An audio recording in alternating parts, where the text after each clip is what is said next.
Yan, hello guys. Panoorin natin at mag-react tayo rito sa recorded video from session ng Congress hearing. Ang pinag-usapan dito is yung tungkol sa tumataas na singil ng kuryente dito sa ating bansa na dapat ay ang ERC at ang IMAP and WESM ay nagtutulungan para maipababa sana ang presyo ng kuryente. At ating tunghayan guys kung paano batikusin, paano banatan ni Congressman Marcoleta ang mga ahensya ng gobyerno na instead na i-implement yung batas ng IPIRA para matulungan ang mga mamamayan sa mataas na presyo ng kuryente, parang lalo pang nagiging mas mataas ang presyo. Okay guys, so pakinggan natin. Is the high cost of electricity attributable alone to NGCP? Not alone, Mr. Chair. Not alone. Thank you, because there are a lot of things and factors that must be considered. Is it correct to assume that there was an ERC resolution some time ago where you set the return on equity for distribution at 13.65%? By the way guys, ang kausap ni Kong dito is si Ma'am Catherine. Ito yung representative ng ERC. ERC is the Energy Regulatory Commission. So sila yung nagre-regulate when it comes to energy sa ating bansa. So sila talaga dapat yung may pananagutan sa mga presyo ng energy dito sa ating bansa guys. So tingnan natin kung paano sermonan ni Kong Marcoleta itong taga ERC.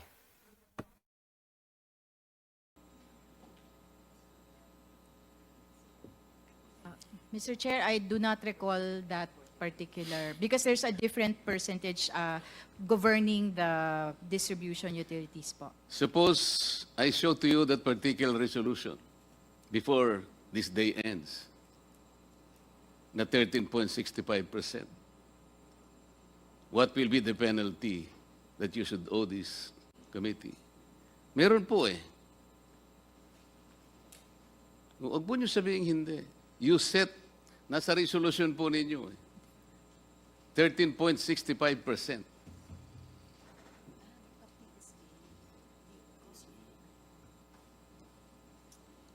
I'm trying to recall, Mr. Chair, because if you can share the year, Namaya then po maybe kasi we can kukunin ko trace po dun po. sa aking notebook eh, nandun Apa. eh. But I Kasi assure po- you there is one. Sige po. The reason why I'm asking this, because yung 13.65% hindi natutupad because you are not even examining the financials of Meralco. Pag tinignan po nyo, yung return on equity is already more than 22, 23%. Yun po yung pinagmumulan ang taas ng kuryente ngayon. Because we might be barking on a wrong tree. Kanina po, sinabi ko na parang pinagtitripan natin ng NGCP sapagkat ang pinagmumulan po ng cost natin sa ating electric bill, kung pag-uusapan ng NGCP po, transmission, is only 3%. Parang ayaw po nilang maniwala. Mr. Chair, ako po, religiously po na kinocompute ko po, alam ko yun eh. Alam ko po 3%, yung nagsasabi po ng 10%, nagsisinungaling yun kasi hindi niya alam yung ancillary services. Alam ko po yun eh. 3% lang talaga.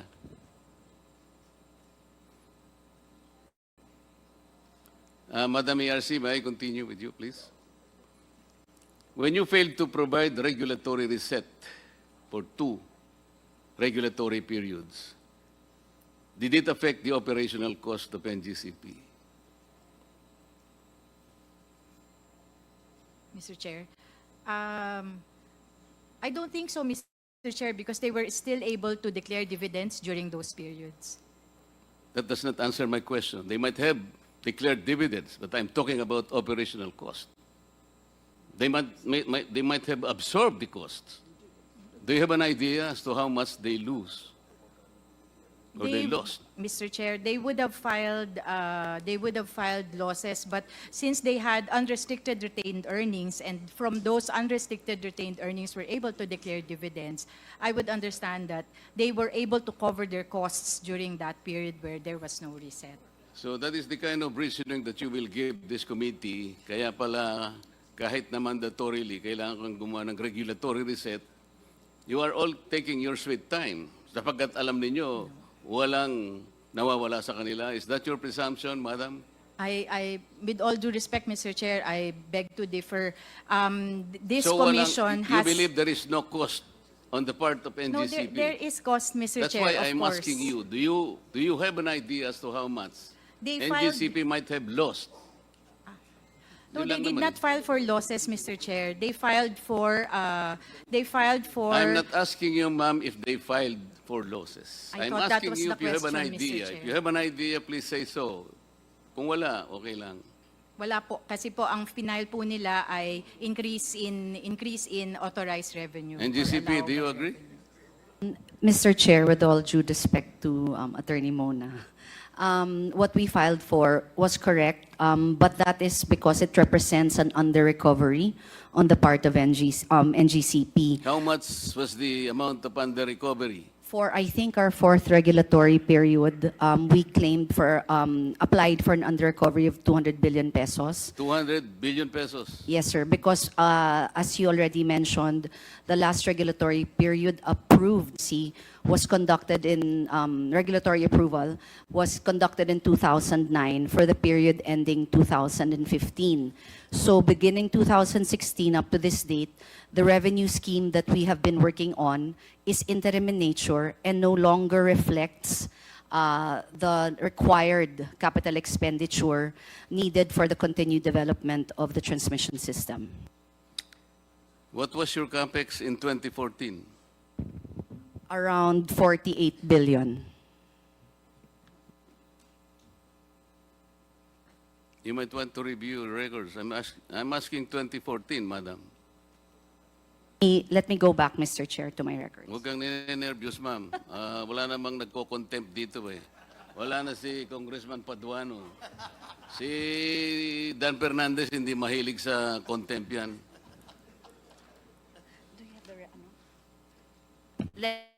May I be given O a sige, moment? balikan na kita, ma'am. Yes, sir. Mamaya. Sa IMAP po, sir, pwedeng tanungin ko kayo. Yes, Mr. Chairman, Your Honor, please. Sa EPIRA po, sino talaga yung independent market operator? IMO po, after the transition. Hindi, PMC po eh, di ba? Hindi po. Okay guys, ito naman, ang kausap niya is taga IMAP. Itong IMAP, ito yung Independent Electricity Market Operator of the Philippines. So, kumbaga, sila yung nag-operate ng WESM. Sila yung taga-benta ng kuryente from the generator sector. So, sila po yung nag-arrange. Parang sila yung, kumbaga sa stock exchange, sila yung nagbebenta ng stocks, di ba? Ito, sa energy naman, IMAP and WESM. Para sa mga hindi pa familiar sa mga agency na when it comes to energy sales markets. Okay? So, tuloy tayo. Sa IMO na after the transition. Nagsimula po kasi yun nung magkaroon ng AGMO, PMC po. Add mo nga po yun. Pero Opo. PMC dati yun. Opo, then nag-transition po to the IMO, which is now IMO. And the transition happened 2018 po. 2018, afterwards you registered IMAP in the Securities and Exchange Commission. Ay, hindi po. We are a non-profit, non-stock corporation po. So ano po ang IMAP? It's a non-stock, non-profit corporation, sir. Ano nga po siya? It's a corporate entity. Wala po, hindi po ba na-transfer sa inyo yung assets ng ng PEMCO, ng PEMC? Transfer po yung assets na market operations. Yun nga po, kung hindi kayo legal entity, na-transfer ang assets po, medyo mahirap po yata yun. Legal entity, Kasi sir? kayo po kasi kumukolekta ngayon ng ng market fees, tama? Yes, sir. Opo. Under the Karaniwan IPIRA. po, noon, ang kumukolekta lang PEMC. Ngayon, pati kayo kumukolekta na. Kaya doble-doble na po ang binabayaran po ng mga consumers. Hindi po. Because the fees that were used to be collected by PEMC is now being collected by AMOP. So hindi po na-doble. Na-transfer lang po. Hindi po ganun ang nasa record, sir. Ay, hindi po yan po ang, yung po ang totoo po. Hindi po, babalik naman po kayo rito. Then I will confront you with all this, the records. Yes, sir. Opo. Kailangan lang po, nagkakaintindihan tayo. Yes, sir. Opo. Ang sabi po ninyo, kaya kayo nandyan because kayo ang, ewan ko, non-profit. Pero, di ba ang inyo pong, katungkulan niya yung WESM. Market operator po ng WESM. Opo. Kayo po nga ang sa WESM. Bakit po nilagay ang WESM ng EPIRA? Ano po ang objective?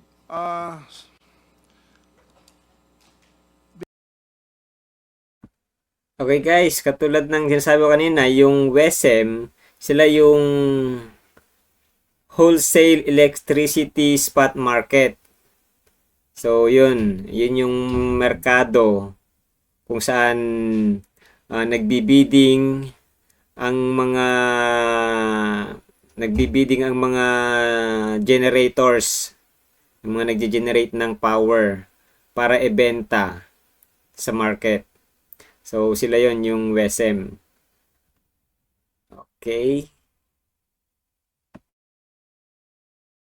Because before the IPIRA, o before the WESM, di po ba lahat ng pagmimili ng O nga po, kuryente? ba't po tayo nagkaroon ng WESM? Sa akin pong pagkakaunawa, yung kaya po tayo nagkaroon ng WESM to allow flexibility in contracting para po may source ng kuryente kung walang kontrata and para maging balancing market po siya kung sakaling... Makakatulong po sa pagpapababa ng ating elektrisidad.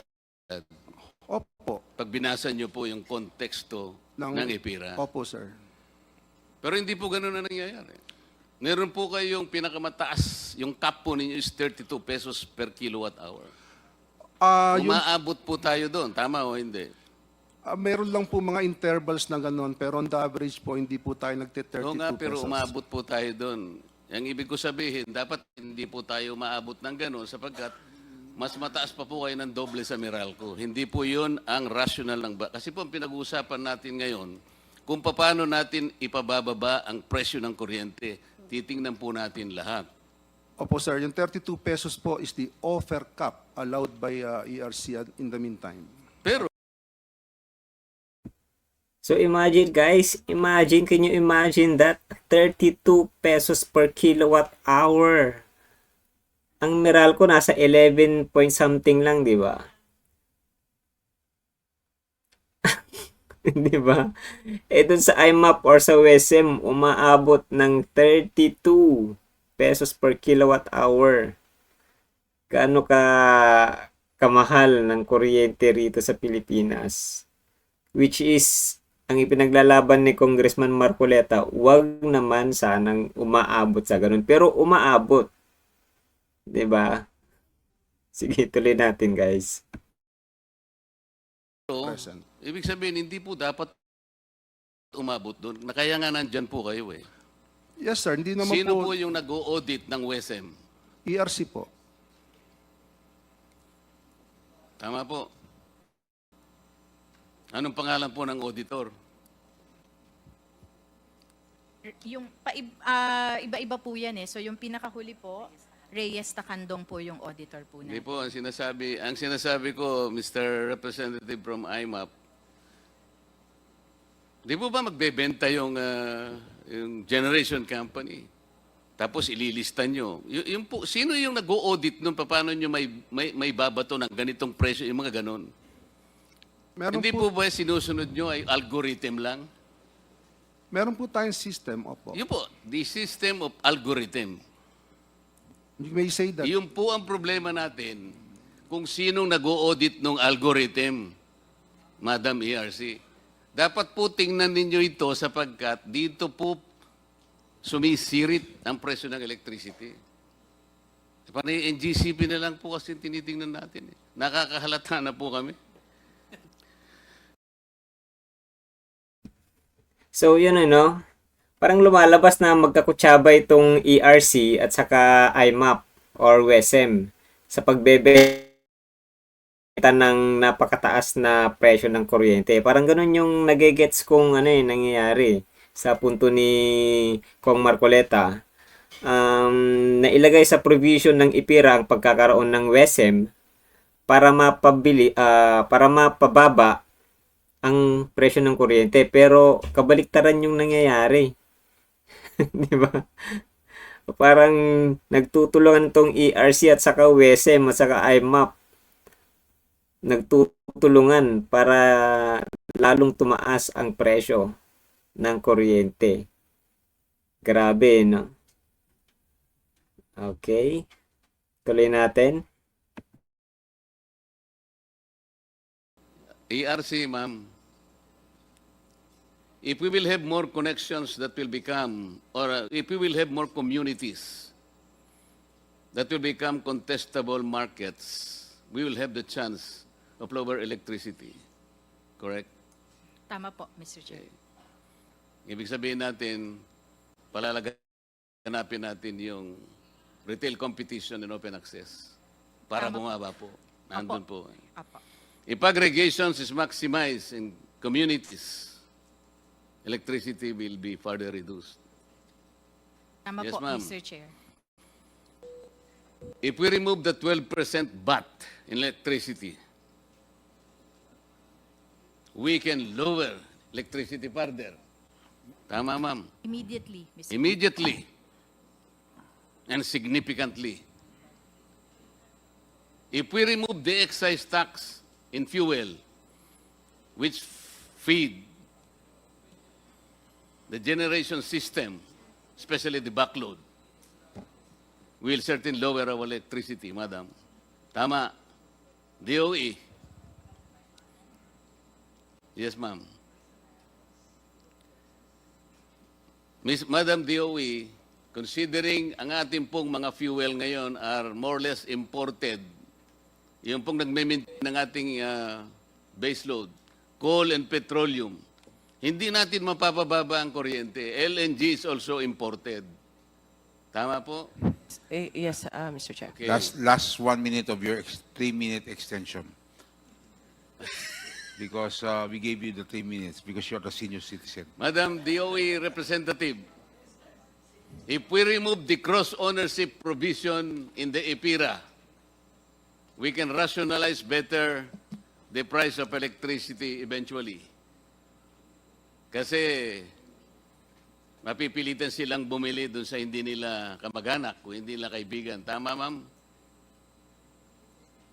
Nakakatulong. The cross-ownership prohibition. Where the distributor kasi, part owner siya ng generation, kaya napipilitan doon sa bibili kahit mahal yun eh.